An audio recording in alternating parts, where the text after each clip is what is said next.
ardhi ili kujikomboa kutoka kwa minyororo ya uskwota.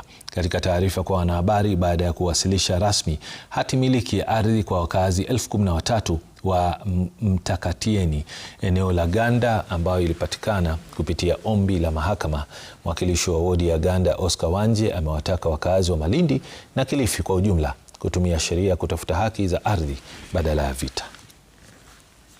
Sisi tulikaa mahali pamoja, tukapangana, tukachagua wanakamati, tukapangana kuhusu uskota. Manake kule kwetu Mshengoleni tulikuwa tunaishi ni skota.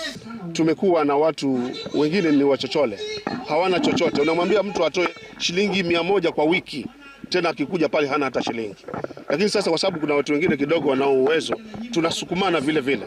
Lakini kama swala limepelekwa bungeni na limepita, then naona mimi kiupande wangu ni kwamba zile shamba zote ambazo tunakaa na hatuna hati miliki, basi watu watasaidika kwa huo mswada na kila mmoja atapata hati miliki na tutaishi kwa amani. Kwa hivyo hili ndio jambo lenye ambalo linazungumzia kila kukicha, ya kwamba sheria peke yake ndio itatupatia haya mashamba.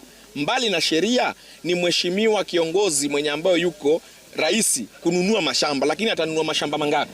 Wananchi ni wengi, mashamba hizi kununua yote. Kwa hivyo wakati rais ananunua mashamba, sisi pia nako tunajisaidia na mambo ya koti. Shamba la Migingo hapa Malindi.